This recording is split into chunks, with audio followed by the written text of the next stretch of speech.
to my podcast, Soul Expansion and Inspiration. This is episode 2, series 2, episode 16, and my name is Allie. Today, I would like to give a very, very warm welcome to Elisa Medhus. Elisa, thank you so much for joining me. I'm so excited to have you here. Thank you. Not too warm a welcome. I was just outside watering my plants. It's hot out there, Texas. That's what I love about you. I love your sense of humor. You always make me laugh. Oh, you too. Oh, so you are a physician, a blogger, an inspirational speaker on YouTube, and you bring awareness about spirituality to the masses. And to myself as well, because I'm part of the learning process too. Yeah. So you had a son called Erik who unfortunately committed suicide through a gunshot wound to the head. Was that about 7 years ago? Am I correct in saying that? Yes. No, 9 years ago. 9 years ago. I'm not sure where. Yeah. Say so. Yeah, but as a physician, you were influenced, you say, by science, which implies that nothing exists unless it is perceived by the senses or measurable by an instrument, which makes total sense. That's right. You were brought up by your parents who were militant atheists, you call them. Yes, but I was not an atheist.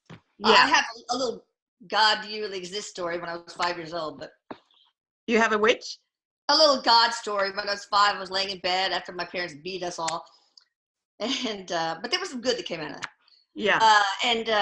I said, God, I'm just going to give you one more chance to prove that you're true. If you don't give me a sign, then you're dead to me. I didn't say dead to me, but whatever. So, but anyway, I'm an agnostic. That's what I was an agnostic. Yeah. Yeah. And you basically, you got a phone call, didn't you, from your father who really did not believe in God, did not believe in the afterlife, did not believe any such thing. And he had seen Erik after Erik had passed over and called you saying, I don't know what to think. So what happened from there, Elisa? Well, that was really pivotal. I mean, that propelled me on my journey because this is a guy who was a very nasty man, not only an atheist, but a very nasty man. And his first words to me when I told him crying, sobbing, screaming that Erik was dead, he goes, sorry, Elisa, Erik's going to turn to dust. So I know that when he called me in a panic saying, I'm so startled, I don't know what to believe, I knew it wasn't to give me hope. I knew that he really saw Erik. And so that's when I started to just research everything I could, or at least could understand all the quantum physics books, the, studies on consciousness survival, controlled studies on mediums. I read all the near-death experience stories, just everything I could, or my brain could comprehend. Yeah. Actually, that was one of my questions to you. You'd said you'd read books on near-death experience, quantum physics, parallel dimensions, and studies on mediums and more. And I was laughing to myself and I said, what more is there? I know. That's all there is. There's so much stuff there that you did. So, So you have a large network, I know, of mediums that channel Erik worldwide. Mm-hmm. So grateful to them. Yeah. And can you talk about how that actually ensued, how that all started, and, whether or not you've met any of the mediums now in person, which I believe you have. Oh, yes. Talk to us a little bit about that. Okay. Well, if you told me, I'm going to go see a medium, if somebody told me that, I would envision this gypsy hunched over a crystal ball. That's what an ass I was. I didn't know. I didn't laugh at him, but I thought, what? Yeah. But Christina, my eldest daughter, was a second-year medical student, and she was so busy she did not have time to grieve. So she did the next best thing, and I guess she could do this pretty quickly. She created a fashion beauty blog for herself to give some levity to her life, and she also created the blog Channeling Erik for me. And at first, it was just like, well, she knew that my dad saw him, etc. But she knew I heal best when I heal others. So she knew that if I had a platform for people to share their loss, their grief, and feel encouraged and loved and supported, then it would be good for me. And it was. Yeah. So I didn't see a medium right away, but what started happening first was Erik started making himself known around us. He called us on the telephone once, and I didn't answer it, Dane, because it was campaign season. I thought it was a robocall because we got tons of them. And anyway, then the answering machine picked up, and he says, "Hi, Erik. Hi, Mom. It's me, Erik. It's me." And I flew to the telephone, didn't pick it up in time. Message count 0, 12-digit number. And I called that number, and it was not a working number. So that was pretty cool. Wow. And he would turn on blenders that were unplugged and other appliances. Like we have this downdraft vent in the kitchen that goes, you push a button, it goes up and sucks up all the smoke. And every time my husband came from the garage to the kitchen, it would slowly go up and then go down. And like, "Hi, Papa," that sort of thing, like 3 days in a row. And I thought it was pretty weird because we were remodeling at the time. So the kitchen was absolutely gutted of power. There was no power at all. So the Viking appliance guy, he just did not know what to think. I think he will never be the same again. And then I would be sitting in the chair, and a yellow airsoft BB would appear at the ceiling and drop to the floor and bounce. And that happened to my dear friend Robert Burke, who is a medium, who I met later because Erik hounded him to get in contact with me. I took care of Robert in the hospital when he had a small bowel resection and from an obstruction. And then I took him home, and he stayed with us until he recuperated. And he would go to the bath to take a shower, and again with the yellow airsoft BBs. So it wasn't just a one-off. And he just turned on faucets all the way, crazy things like that. So, and then one time I saw him jumping on my bed. I was about to lay my head down, so I was not asleep. And there was Erik. He wasn't totally solid, but looked almost solid, jumping from one foot of the bed to the other, back and forth like a little kid, like a bunny rabbit. And there was my deceased sister, Denise, who was on the left-hand corner of the bed, looking up and smiling at him like, "Oh, you're such a fool." That's and amazing. I kept following him back and forth. There, what is going on? No, I'm awake. I pinched myself. And then all of a sudden, he looks at me and is startled. And he goes, "Mom, you can see me." And he runs into my arms, and we hug. It felt really solid, but it didn't last long enough, unfortunately. But even though these things were just so, how could you explain? It's got to be that there's life after death. Doubt would creep in as time passed. And I don't know why. It's kind of silly in retrospect, but I think I do know why. I think because I did not want to believe. Yeah. Because if I believed and then one day woke up and found out it was all nonsense, that would be like losing him all over again and forever. And I'm telling you, Allie, I could not go through that again. Yeah. I barely made it through the first time. And yeah. So it must have been such a difficult time for you and your family when it happened. And of course, grief never goes away, really, truly. And especially when it's one of your children. So to have this outlet and to have all these mediums that are bringing you so much comfort, it must be so comforting. Yeah, and I'll tell you about the first, about the medium, how that started. But real quickly, as I was writing every day in the blog, and we had like 100 members and stuff. It's not a membership or whatever. Yeah. And subscribers. So yeah. Oh yeah. Well, you don't even have to subscribe. You just go to it. But anyway, he started pranking them too. I remember the very first one was this young man, Damien, who lived in Ireland. Oh, and wow. His girlfriend was in Canada at the time. And Erik just appears before him. He had never seen a ghost before. Okay. And said, "Hi, I'm Erik. Hey, dude, I bet I can, tell you how far away your girlfriend is now for me."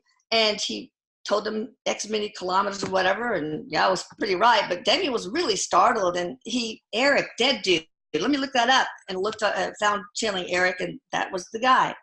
And just a whole bunch of other stuff. Throwing my books off the bookshelf like 6 feet in front of people's feet, just on and on and on. And so they love it. They love getting pranked by Erik, except when they hide the car keys. They don't like that very much. Hey, so anyway, Oh, go ahead. So I was just going to say, even at one stage, I was told by a medium that he was sitting on my couch. So because I will always have somebody here to the left of me, and I will always have somebody sitting on my couch. No, he adores you. And what's not to adore? So No. anyway, somebody in the blog told me about Jamie Butler. So I said, I'll try it. So I was able to get in right away. She charged $50, and I was able to get a reading within 3 days. And she only knew my name and my credit card number. And so we started. She said, well, I have your son here. And he says he passed away by such and such means. This is the kind of gun he used. He was sitting at his desk at the time. He was wearing this particular shirt with blue 3/4 length sleeve and white like a baseball shirt. And he has a sailor tongue, and she was very embarrassed having to repeat the F-bombs, et cetera, et cetera. That was really hard on her because he showed her graphically what happened to him. And, you don't want to. Yeah. So, so I started regular sessions, and now she's like booked up for years and charges like $650 a session. So she's super good. Very, very good. Wow. And then she got too expensive for me. So I started getting others. And anyway, I wanted to broaden the field and give others a chance to experience the success that Jamie has. So, and so she doesn't channel for you anymore, for Erik? No, I can't. I can't afford that. Yeah, at all. And I don't think she really wants to channel anymore. I think her strength, her forte is teaching. She wants to be the Martha Stewart of spirituality, and she's so talented at teaching. So I think that's the direction she probably should go in. Yeah, absolutely. And so, just to mention your daughter's YouTube channel there as well, if you want to give it a shout out, because I've watched some of it and it's pretty good as well. And I remember as well watching some clips of you guys coming to Ireland. That was really fun too. Oh yeah, that would be such a fun reality TV show. Girls Trip. Mother-daughter dynamic, working through grief, going all over to look at different cultures, spiritual cultures, trying ayahuasca with a shaman, all that. I think it'd be cool. Did you do ayahuasca? No, God, I'm too scared to. I'm chicken. I don't want it coming out of both sides and both ends anyway. It sounds awful. Oh my God. But, oh God, I'm sorry. Here's what Christina says. Mom, here's a line. No, here's a line. Here's you. I crossed the line a little bit too much. Sorry. It's just, that's where Erik gets his irreverence, baby. Do you want to give her YouTube channel?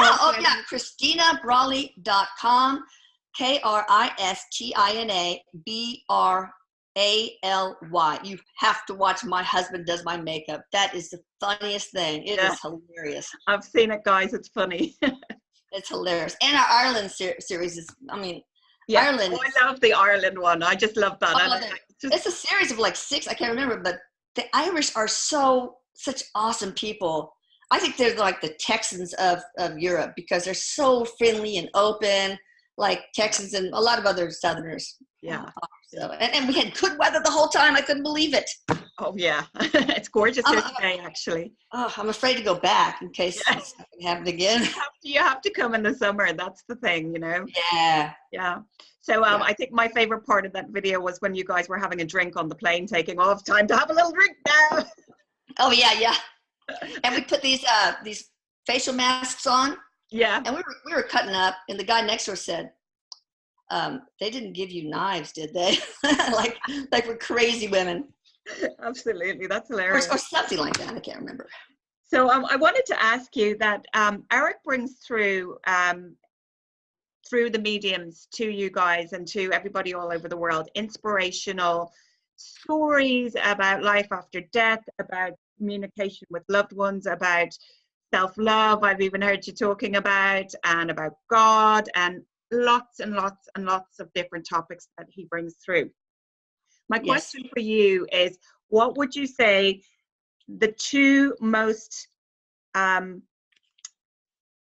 subjects that have impacted you the most that he has brought through, or affected you the most? I've heard you having conversations about God. I've heard you having conversations about self-love.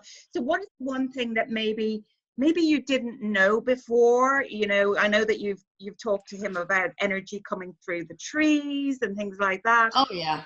So I think the most impactful video for me, not topic, the video, was our interview with Jesus, because a year and a half after that, and remember, I was not totally a believer.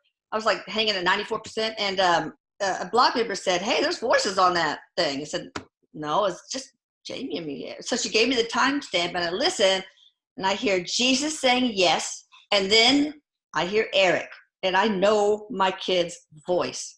And then I hear Quentin Crisp. Erik says, "Can we get him to come to breakfast? Like Jesus, come to breakfast with us. There's IHOP somewhere in heaven, or Denny's." And then Quentin Crisp, who was homosexual, said, "I'm down with sausages." So it was really funny. Anyway, still, I had it analyzed by 2 sound professionals, and they said categorically, these were not human voices for many reasons, one of which was they did not leave a voice signature. So that put me to like 100% belief, never to go back. And we've captured Erik's voice a lot now. I mean, so many. One is like, I said, "I love you, Erik," and he says, "Love you, Mom," very clearly, not like like some of those EVPs that are real staticky. But I guess the topics I think that were most important to me, self-love, vulnerability, how it's not a weakness, how it is so important, how it's really important, and this goes along the same lines as self-love and vulnerability, is to be emotionally honest with yourself and others. And he says that we are emotional beings, and emotions are energy. Like love is energy. Love is the only energy, everything. yeah, And that we are supposed to feel first, and then let that produce a thought, and let that create a choice. So we're supposed to feel first, think second. Most of us instead think a thought and let that evoke some sort of feeling or emotion, and then let that emotion carve out the choice. So we think first, feel second. I think that's super important. And also the whole thing about there should not be any judgment in the world, not unsolicited anyway. I mean, we have no business judging others. We can judge ourselves, but if it's in a helpful way, not in a, you're such an idiot, clumsy idiot. As long as we're going to grow or expand from it, then it's okay. Oh yeah, and another thing that reminds me, I learned that there is no right or wrong, better or worse, inferior, superior. There's no right or wrong, and no bad or good. Everything is just an experience that we can garner value out of. Everything has value.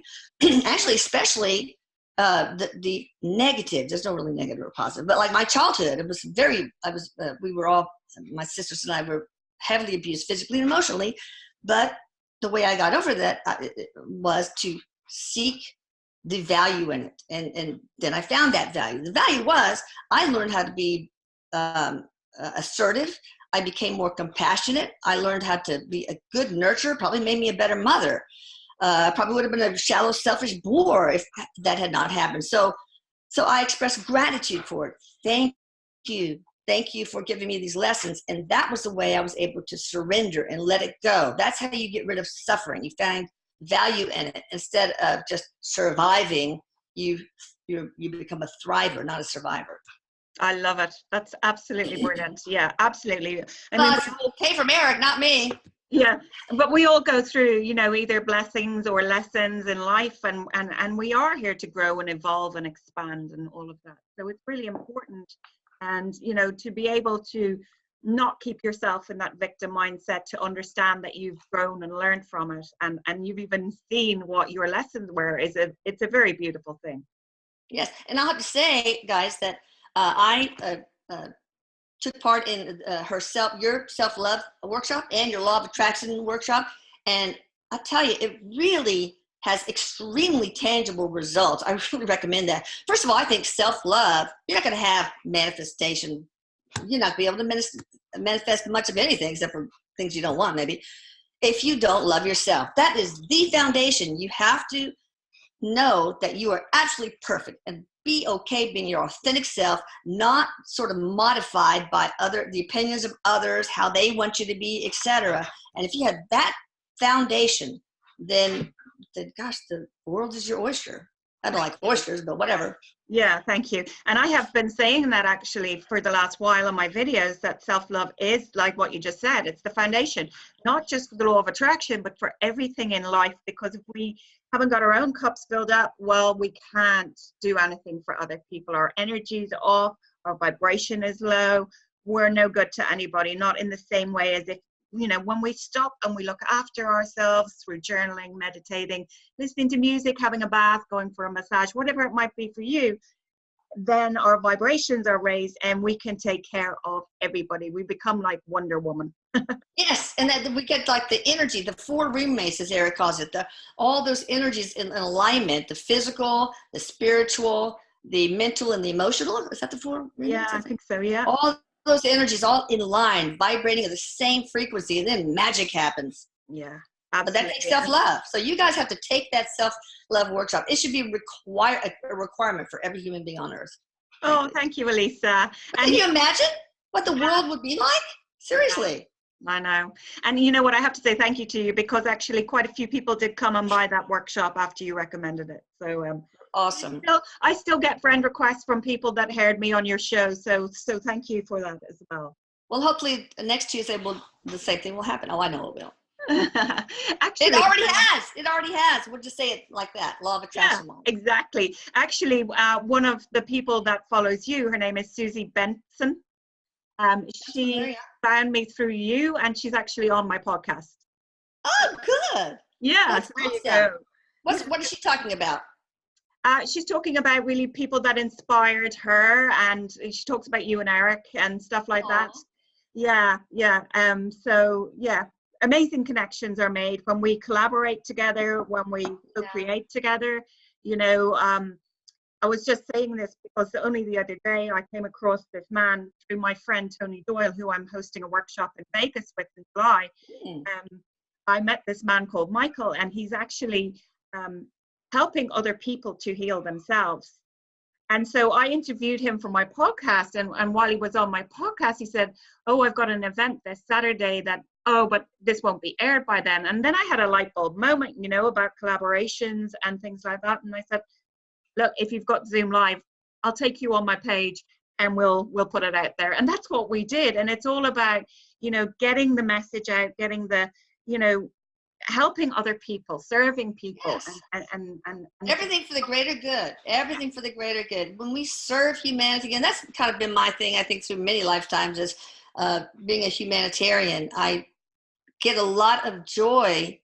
In fact, it kind of sometimes backfires, because I love vicariously enjoying the joy of others. But it earlier on made it hard for me to find what is my own joy. So, yeah. But that self-love workshop helped that a lot. I'm so happy to hear that. Thank you so much. You say that Erik has taught you so many things, such as why we have the human experience, the fact that we are eternal beings, and that we are also emotional beings who are supposed to feel first and think second, just like what you touched upon. He also taught you about the importance of vulnerability, emotional honesty, being your authentic self, and living in the now.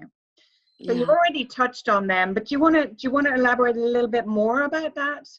Well, I can tell you a little bit about what he said with the human experience. Sure. And then I hope I remember this, but I want to talk about the concept of time. But I'm old, so I might not remember. You can remind me. Write it down. You need to stop saying those things, okay? I've been watching you on Facebook. I'm growing wrinkles more every time I say that, probably. Yes, because I don't care. I don't care. I am is an affirmation, and it's one of the important affirmations. And if you keep saying I am old, what's going to happen? I have now been schooled. I need to do that workshop again, probably. All right, so let's talk about the human experience. Yeah. He says that everything, I mean, source is all there is, right? God is all there is, whatever you want to call it. Love is all there is. So there's nothing else. Even evil, quote unquote, is love, light. It's light, a big, huge energy light, but it's at the darker end, but it still is there. So, but God is love, right? But it, I don't know, he, she, whatever, understands that conceptually speaking, right? Yeah. But in order to understand it, really, you have to get the experiential component. So, for example, you can understand hot, but you can't totally understand it unless you experience cold. So you have to have this contrast.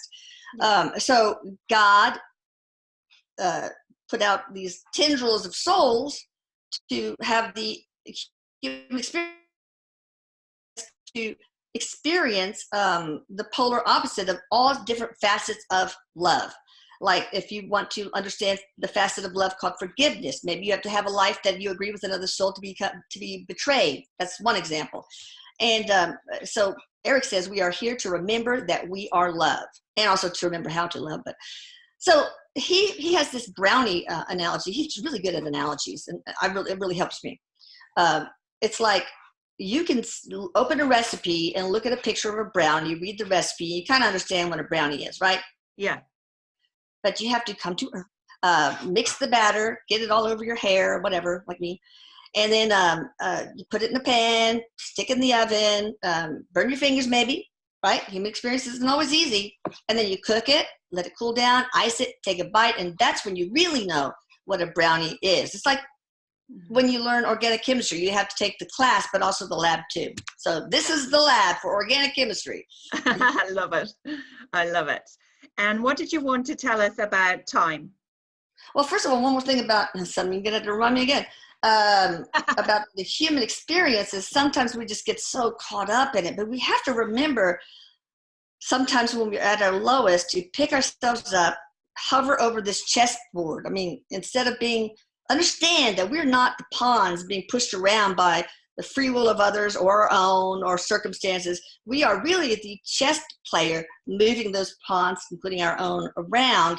And so just shifting that perspective and understanding from a spiritual level that we are eternal beings. What's the worst that can happen to us, man?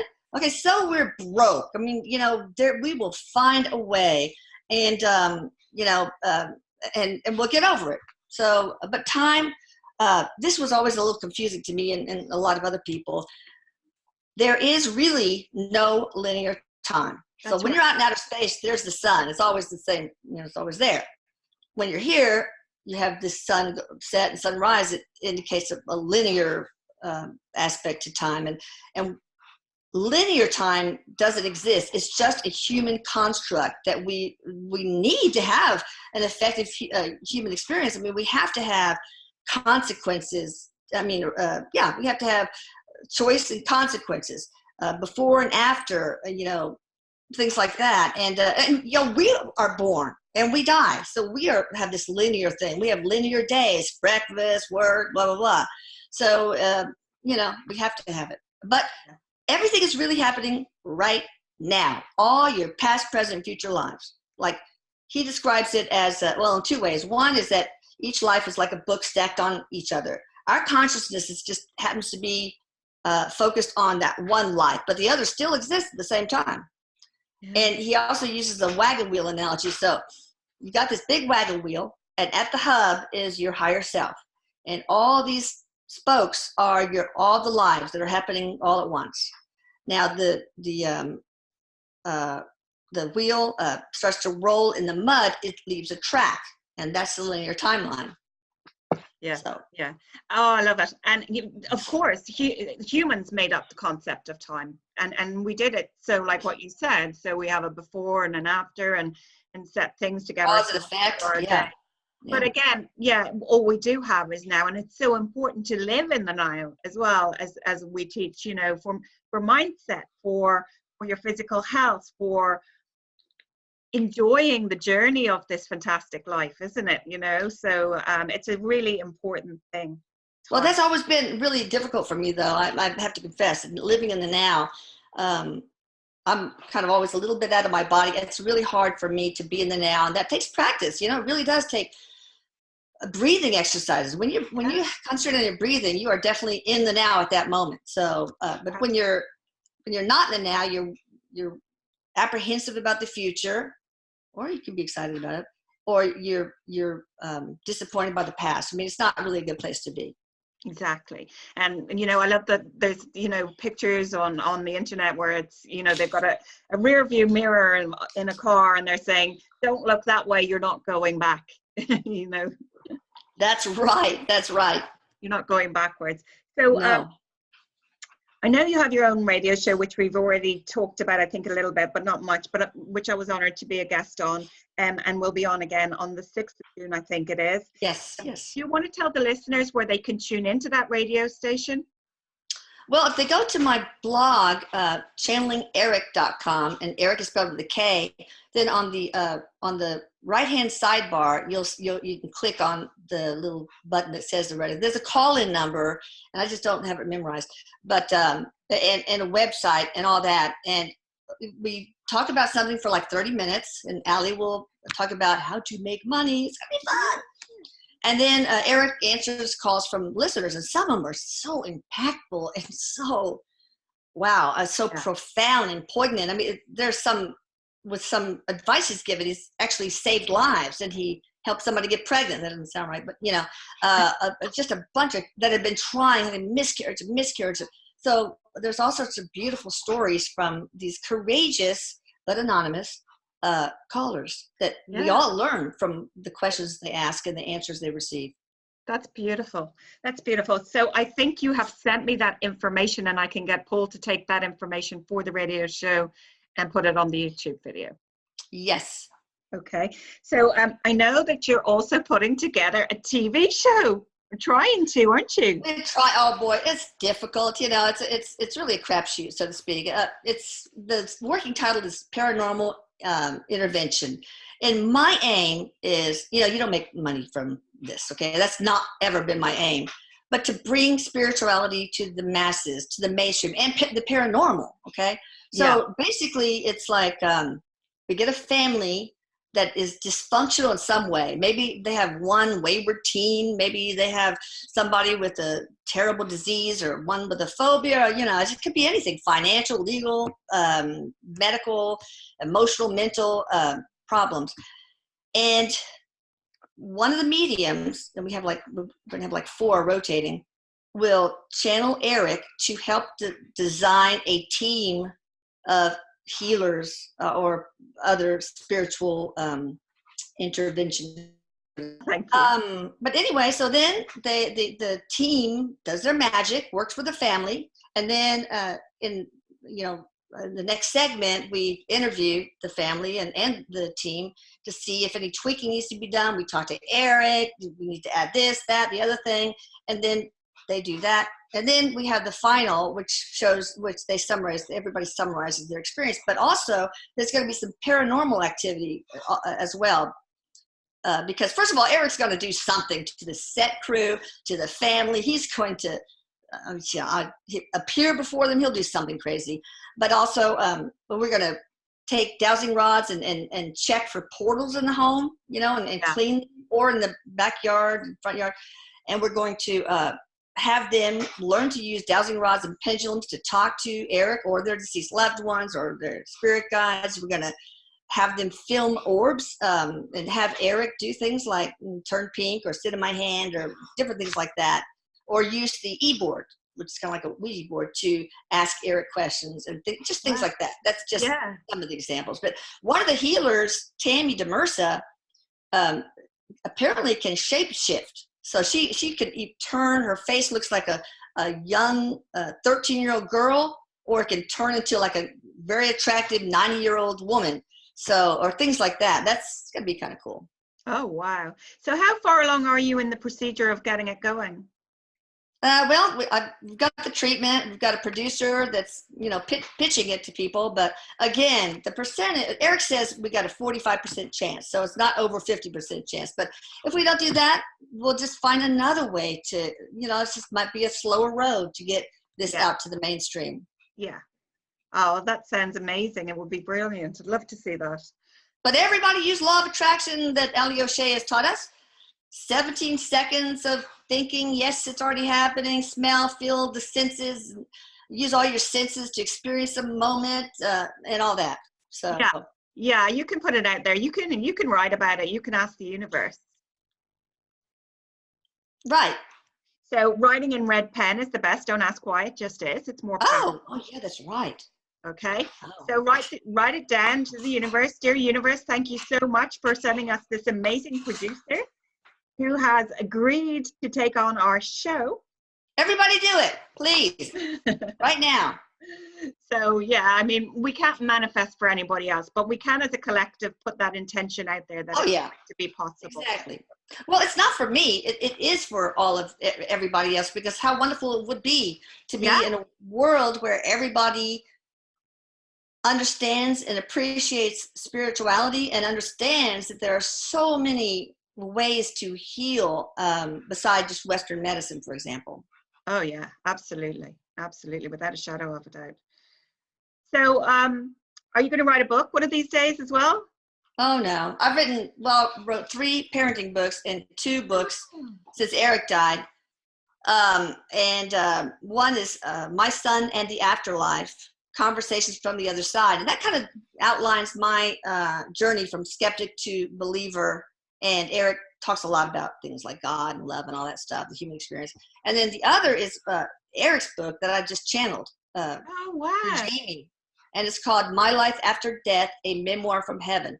That is a really good, and it is a page turner. You will cry, you will laugh, you will, and by the time you're finished, you know exactly what death is like, crossing over is like, what heaven's like, what spirits do all day. And there's no day. I mean, you know what the bark on the trees there are like, and what the colors, what the sounds, everything.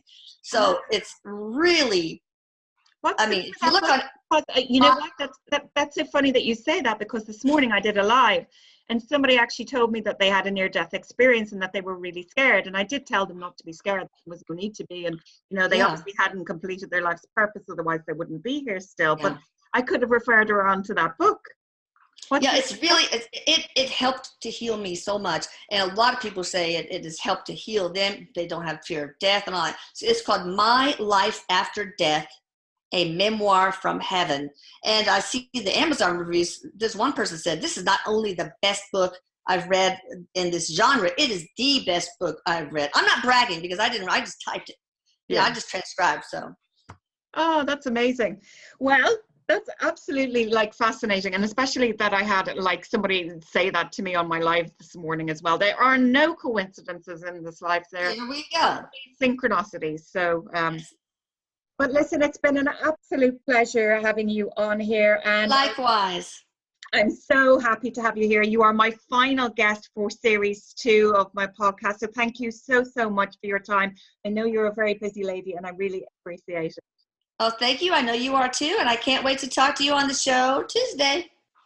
Yeah, I can't wait. Thank you so much for inviting me. So thanks so much, and have a lovely, lovely day. And weekend, of course, and love to all the family. And before we go, would you just want to give your YouTube channel, which I almost forgot? The rest of that, so that people can find you. It is, just go to YouTube and just type in Channeling Erik. Channeling Erik. And you'll find it. I think it's youtube.com/Channeling Erik 2121. I'm not really sure, but you can find it. There's all sorts of interviews with notable figures like Buddha, and we just did one on Chris Kyle, the American sniper. And oh my God, there's so many EVPs. My next door neighbor, I'll call him Mr. W because I don't want to give his name. I asked, let's see, he was supposed to be at the shooting range that day with Chris. Mr. W was, and something came up, he couldn't go, and so the medium says Chris says that he was exactly where he is supposed to be, and I think he said something like he was, and then he also said I also asked, have you given him any signs, have you made yourself known to Mr. W, and the medium said something like, yes, he did that, and the other thing, and then you hear Chris saying, I did that. So in his voice, because Mr. W's wife listened and said, yeah, that's his voice. That's amazing, isn't it? Yeah, it's cool. Wow. Well, once again, thank you so, so much for being here. Appreciate your time, and have a lovely weekend, Elisa Medhus. Thank you for having me. And if you need this recording, just let me know. Thank you so much. My pleasure. And bye. Goodbye to the listeners. Thank you for watching. Bye. Thank you, guys.